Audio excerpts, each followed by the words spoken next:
Uh, as you know, the new atheists are being very popular nowadays, and they are giving many talks, and many people think that they are actually very smart, and I don't doubt that they are in their fields of specialization.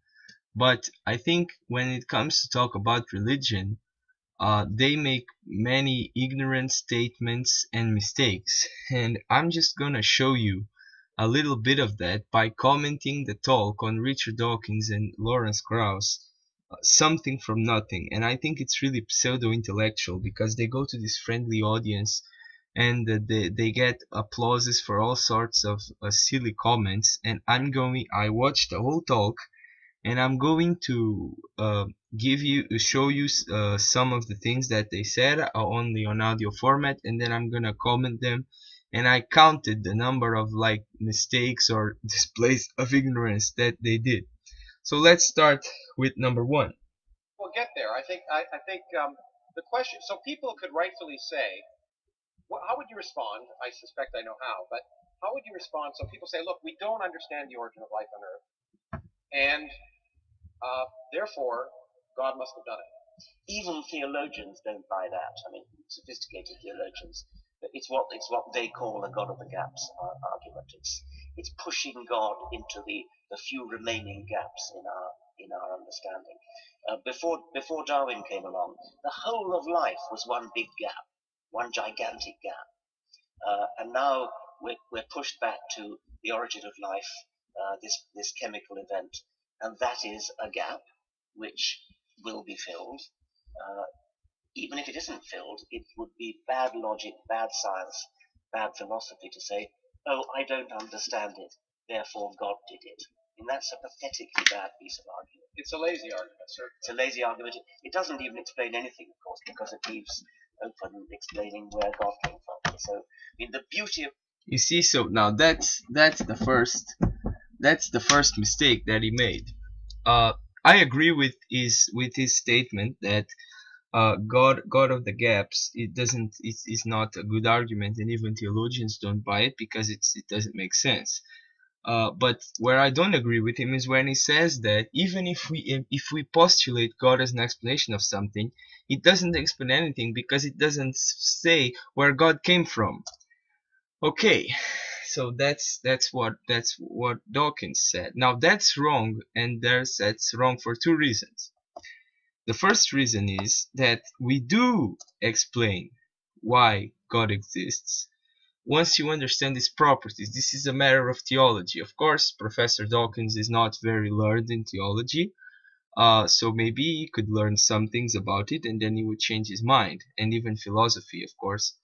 And the same with Lawrence Krauss, but they are not theologians, so I will excuse them on that. But still, we can explain. Well, we can actually have a theory to explain, just like in science. You know, theology and science are very similar because they both have a subject and they have theories about that subject. And you cannot have absolute certainty in science, and in theology, in some things, actually, at least, you can't have absolute certainty as well. But we have models to explain why God exists. For example, you can say that God's existence is a consequence of the existence of contingent matter, and we know that contingent entities. So we know that there are contingent beings in our universe, and then from that we can infer God's existence. Once you understand the concept of God, you understand that he exists necessarily, if anything exists at all. And since we know that some things exist and we can get to God using this reasoning, you can see my video on the cosmological argument, for example, and some version of the ontological argument, not the popular one by Plantinga, but some versions of the ontological argument can give you also alternative explanations of why God exists. But suppose that Dawkins is right. Suppose that we cannot explain why God exists. Now, demanding an explanation all the time implies that almost nothing can ever be explained, and here's why. So, suppose that you find you are doing an archaeological excavation, but let's say not on Earth. Okay, so you're doing this on another planet, and you find evidence of life there. Well, you can you can assert, you can get to the conclusion that there is life there, but you don't need to explain how the life came there, right? In order to be rational in saying that there is life there, and the life is the explanation of that particular discovery that you did, even though you don't know how life came. And actually, in naturalism, like, which is Dawkins' position and Cross's position, if he demands an explanation of the explanation of the explanation every time, then nothing can ever be explained because there are no necessary beings, uh, and then science is impossible, because in this infinite chain of why questions you never get to the end, because the end would be a necessary being like God. So actually, Dawkins' demand for an explanation of the explanation of the explanation would lead to theism, and would in fact be an argument for the existence of God. But I don't even think that you need an explanation of the explanation in order to consider the first thing an explanation. So Dawkins fails twice in this particular part of the talk. Now let's continue with number 2. This is now Lawrence Krauss talking. But one of the things that may be worth stressing, especially when we talk about intelligent design, which we won't talk about much. But I'm all for intelligent design. I'd like to see more intelligent yeah, design. I'd like to see exactly. But in nature, one of the arguments that's worth pointing out when people argue that we're designed and the whole Earth was created so we would be here, and we'll get to that in a moment, is the fact to realize that probably 99.999% of all species that have ever existed are extinct. Yes. Which doesn't suggest good design. No. Well, nothing suggests design. Well, that's not quite true. I mean, superficially, things look designed until you look closely at them. Okay, so Dawkins said that nothing suggests design. Then he goes back on that. We are going to talk about intelligent design later. So they're doing the following. They are assuming, and Krauss was assuming this, and Dawkins also assumes this, that because there are some apparent examples of bad design in nature, therefore God does not exist. In this he assumes that since God is perfect, he must create with perfect design, which is a non sequitur argument unless you make an unjustified theological statement. So he's saying that God is perfect, therefore all of God's creations must be perfect. That's non sequitur. Just because God is perfect doesn't mean that everything that he creates is perfect. Actually, we know that's not true. God created me and I'm not perfect. But and then he assumes that God doesn't have any reason to create a universe with bad design. Obviously, that's a theological statement, and of course, again, Dawkins and Krauss don't know much about theology, so they make mistakes. I excuse them for that, but people don't realize that they make these mistakes lots of times, displaying their ignorance in theology. So maybe they should study a bit of theology if they want to talk about theology, because I don't go there talking about in-depth evolutionary biologies, because I don't really understand much of it. I mean, I understand some things that I learned, but it's not my field of specialization. I'm a mathematician. Well, I'm studying to be one. But they should do the same thing. They are here commenting about making theological statements are unjustified. So Dawkins is ignorant in theology and ignores that God has had reasons to design the world this way. For example, the fall. William Dembski, which is intelligent design theorist, he argues that the world is has these imperfections because it is like a world suitable for human beings to be in their fallen state, a fallen world for fallen human beings. You can also say that God made the world like this as a punishment for our fall, for the fall. You can say that in a world with non-perfect nature, so non-perfect design, more creatures will choose God eventually.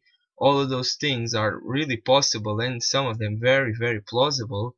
And Dawkins ignores them completely. Maybe he's not aware of them, but if he's not aware, if he's ignorant, then he should not be talking about subjects where he's ignorant, because then he can mislead people to start believing in false things. So we can also think of God as an artist rather than an engineer. This is also a bad thing that some error that people make, which is they think that God is like an engineer that created the world, and he must create it in the best possible way. And that's also not true. God can be like the artist. He wants to create a beautiful universe, but it doesn't need to be the most functional universe. People say, oh look, the universe is so big and we occupy such a small place, and the God waited so much time to create us. Well, so he's inefficient. Efficiency only matters if you are limited in time or in power, and God is as limited of both. So he decided to create a beautiful universe, and he took the time that he wanted to. And saying that it took lots of time doesn't make sense either, because in the future, in the distant future, you will say that that he waited not a lot of time. So, and moreover, another problem, they are assuming that if something has imperfections, it was not designed. And that's also not true. Go to a car made in 1950 and check if it has imperfections. I'm sure it does have lots of imperfections. And even the cars that we have today have lots and lots of imperfections. So imagine someone in 100 years say, oh, those cars have imperfections, so they were not designed. That would be absurd. And that's what Dawkins and Krauss are doing here. Or in some way they are reasoning like that. Let's go for number 3. The example I give is when George Bush was president, he said intelligent design should be taught alongside evolution so kids will know what the debate's all about. And it wasn't a stupid statement a priori. It was ignorant because it was just didn't realize there's no debate. There's no debate. But there's no debate. No debate between evolution and intelligent design. First, what do you mean by evolution? If you mean common ancestry, that's one thing. If you mean a completely unguided random process, that's another thing. I can believe in evolution in the sense of common ancestry, genetical mutations, etc. But saying that the process is unguided, I don't know if I believe that. And actually, I started to be skeptical about it when I believed in evolution, and not for any religious reason. And if someone proves to me that evolution is true in its plain way of like unguided, I can still be a Christian and it doesn't influence my belief in God.